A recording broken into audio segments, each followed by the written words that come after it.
Good morning standard 7। आप सब कैसे हो? एंजॉइंग? अब साइंस में we are starting with the 12th chapter, reproduction in plants.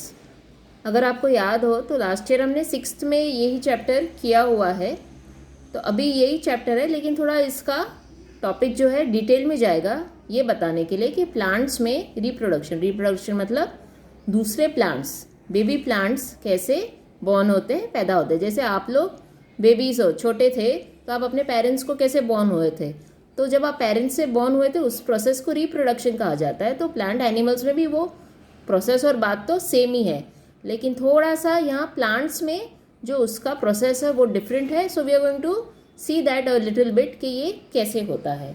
अभी reproduction, as you know, it is the production of new individuals from their parents is known as reproduction. Parents में से जब आप born होते हैं new individuals की तरह, तो हम उसे रिप्रोडक्शन कहते हैं। अब प्लांट्स में जो है there are 2 types of reproduction system. 2 तरीके होते हैं, one is asexual reproduction and the second is sexual reproduction. अभी इन दोनों में क्या होता है? In asexual reproduction plants can give rise to new plants without seeds. जो फर्स्ट प्रोसेस है असेक्सुअल, उसमें बिना सीड्स के भी नए प्लांट्स उग सकते हैं। आपने देखा होगा जैसे फ्लावर्स है, रोज़ है, या वो रात रानी का होता है, या पटेटो होता है, potato you must have seen. तो पटेटो में आपने देखा होगा वाइट वाइट जो होता है, उसके ऊपर कितनी बार हम मम्मी कहती है ना उसकी आईज हैं ये, तो that are called the eyes of the potato. If you cut that part and put it in the mud and keep it watering, a new plant of potato will come out from there. Or if there's a rose plant, if you cut the stem from middle and you put that stem in the soil and keep watering it and taking care, a new rose plant will grow from that. That means flowers, some flowers and some fruits also or some vegetables also, उनको seeds नहीं चाहिए grow करने के लिए। Usually हम क्या seeds डालते हैं मिट्टी में, सॉइल में कोई भी आप सीड डालोगे तो ही उसका प्लांट उगता है। तो उसको जब सीड से हम यूज़ करके प्लांट यूज़ करते हैं उसको सेक्सुअल रिप्रोडक्शन कहते हैं, और बिना सीड के हम कोई भी प्लांट ग्रो करते हैं उसे असेक्सुअल कहते हैं। अभी जो फ्लावरिंग प्लांट्स होते हैं उसमें वेजिटेटिव पार्ट्स, जो हम उसके पार्ट्स जो बोलते हैं, वो है रूट है, स्टेम है, लीव्स है, वो तो आपको पता है। लेकिन उसमें जो रिप्रोडक्टिव पार्ट है जहाँ से नए प्लांट्स बॉर्न हो सकते हैं, एक तो फ्लावर्स होते हैं, जो फ्लावर होता है उसके बीच में छोटा एक सीड होता है, उस सीड में से ही बाद में एक फ्रूट बनता है। फॉर एग्जाम्पल, अगर एक मैंगो का झाड़ है, ट्री है, तो मैंगो डायरेक्ट नहीं आता है ना झाड़ में, पहले वहाँ पे फूल आता है। या एक नींबू का झाड़ है, पहले उसमें नींबू के वाइट फूल आते हैं छोटे, उसके बीच में छोटा सीड होता है, वो सीड धीरे धीरे बड़ा होके लेमन बनता है या मैंगो बनता है।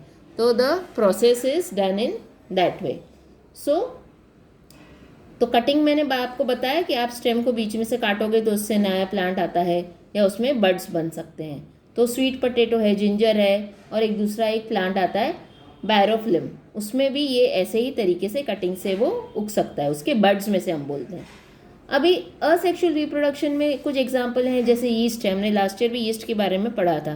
ब्रेड के ऊपर जो, या ब्रेड या केक्स या जिसमें यीस्ट होता है, आपने देखा होगा छोटे छोटे दाने, कभी आपने घर पे कुछ अगर बनाया हो या मम्मी ने बनाया हो, that yeast you put warm water in that, after some time and you see वो यीस्ट है ना डबल हो जाएगा, उसमें जो दाने डाले थे वो डबल ट्रिपल हो जाते हैं। तो उस तरीके से उसमें वो अपने आप और रिप्रोड्यूस हो जाते हैं, that is called reproduction of yeast. या एक स्पिरोग्राइक एल्गे होते हैं जो ग्रीन होते हैं किसी पॉन्ड में या ऐसे कुछ पानी जहाँ बहुत देर रह जाता है, तो वहाँ कोई सीड कटिंग किसी की ज़रूरत नहीं है, वो अपने आप प्रोड्यूस हो जाता है। तो that is called reproduction of asexual reproduction, उसे कोई भी सीड्स की ज़रूरत नहीं पड़ती है। तो over your also they have shown that only. अभी यहाँ पे you can see there is a diagram on page number 135। ये यीस्ट के बारे में, यीस्ट का डायग्राम है। जो हमको बहुत छोटे छोटे दाने होते हैं ना, यीस्ट का पैकेट बाहर मिलता है, कभी लेके देख लेना, छोटा छोटा होता है। जब उसमें पानी डाल के आप छोड़ दोगे तो ये ऐसे देखो, ये छोटा यहाँ वाइट एरिया, ये वाइट एरिया बड़ी हो गई, फिर और बड़ी होके यहाँ पे ये पार्ट भी इसका डेवलप हो जाता है, और ये इसमें से 1 2 3 और नए प्रोड्यूस हो गए, तो इसमें से और ऐसे क्रिएट होते जाते हैं, तो उसे हम रिप्रोडक्शन बिना सीड्स के कहते हैं। Now on this page 136 not much important, so I am going to page number 137. Now this you had done last year also. Now एक जो फ्लावर होता है उसमें दो हमारे रिप्रोडक्शन में एक मेल पार्ट होता है, एक फीमेल पार्ट होता है। जो स्टेमन है, यहाँ स्टेमन का पिक है, that is स्टेमन is the male part of a flower and the pistil is the female part. तो जो सेक्सुअल प्रोडक्शन से होता है उस प्लांट में ये दोनों होने चाहिए तो ही नए प्लांट्स पैदा होते हैं। लेकिन जो असेक्सुअल प्लांट्स होते हैं उसमें कोई भी एक होगा, या सिर्फ स्टेमन होगा या पिस्टिल होगा, तो भी उसमें से नए प्लांट्स ग्रो हो सकते हैं। ये दूसरा डिफरेंस है। जो असेक्सुअल होते हैं प्लांट्स, फ्लावर्स, उसमें सिर्फ कोई भी एक पार्ट या स्टेमन या पिस्टिल होगा तो भी new plants can be reproduced, and in the sexual ones both stamen and pistil have to be present for the reproduction of new plants। जो वो प्रोडक्शन होता है उसको हम गैमेट या एग बोलते हैं, जिसमें से वो बनता है, वो हम बाद में नेक्स्ट डायग्राम में बताएंगे आपको।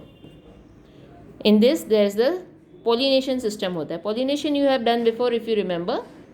जो सीड्स होते हैं प्लांट्स के वो अपने आप नीचे गिर जाते हैं और हवा से या पानी से या कोई एनिमल से वो खाते हैं तो दूसरी जगह पे चले जाते हैं। That is called pollination. से दूसरी जगह पे वो प्लांट्स अपने आप उग जाते हैं। तो आपने सीड्स नहीं डाले हाथ से उठा के, लेकिन नेचर के नेचुरल साइकिल से भी ये यहाँ से वहाँ जब सीड्स जाते हैं तो पोलिनेशन से भी नए प्लांट्स ग्रो होते हैं या रीप्रोड्यूस होते हैं। Coming on the next page, over here you can see fertilisation, that is zygote formation.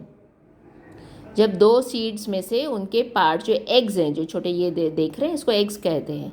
जो ये छोटे छोटे होते हैं फिर ये बड़े कैसे होते हैं, ये एक में से ये ऐसे धीरे धीरे बड़े होते जाते हैं। और ये देखो इसका ये जो पाइप है ये बड़ा होके ऊपर फॉर्म होता है। जो पोलन ग्रेन है वो ट्यूब बड़ा होता है, उस पोलन ग्रेन को जॉइन करता है। फिर यहाँ से नया प्लांट यहाँ से उगता है या सीड में से नया प्लांट उगना शुरू होता है। ऑन द नेक्स्ट पेज ये पोलिनेशन की टॉपिक थी, उसमें हमने सीड्स होते हैं अलग अलग टाइप के। इसमें देखिए ये जो सीड है इसको विंग, ये जो सीड है इसको बोलते हैं, ये ड्रमस्टिक का है। तो ये जो है ना हल्का सा होता है तो अपने आप ही उड़ के दूसरी जगह जाता है। और ये एक दूसरा सीड है मेपल का बोलते हैं, इसको विंग्स होते हैं, ऐसे मतलब पत्ते होते हैं, लोग विंग बोल रहे हैं। तो ये हल्का होता है तो इसके हिसाब से यहाँ वहाँ ये हवा से उड़ के जा सकता है और वहाँ पर न्यू प्लांट ग्रो हो सकता है। तो ये दूसरा टाइप है। बहुत दूसरे टाइप के भी सीड्स होते हैं, जैसे सनफ्लावर है या ओक है, उनके सीड्स ऐसे होते हैं। तो ये दूसरी जगह एनिमल्स कितनी बार इनको खा जाते हैं और खाते हैं, फिर उसको दूसरी जगह मुंह से निकालते हैं या एक्सक्रीट करते हैं, तो दूसरी जगह फिर प्लांट्स वहाँ पे उगना शुरू हो जाते हैं। This is called seed dispersal.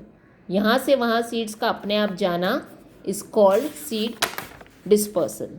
So this is what you have seen in this chapter and that is important, and the rest I have sent the exercises to you that you can see and read from that. Please read the lesson to understand it properly.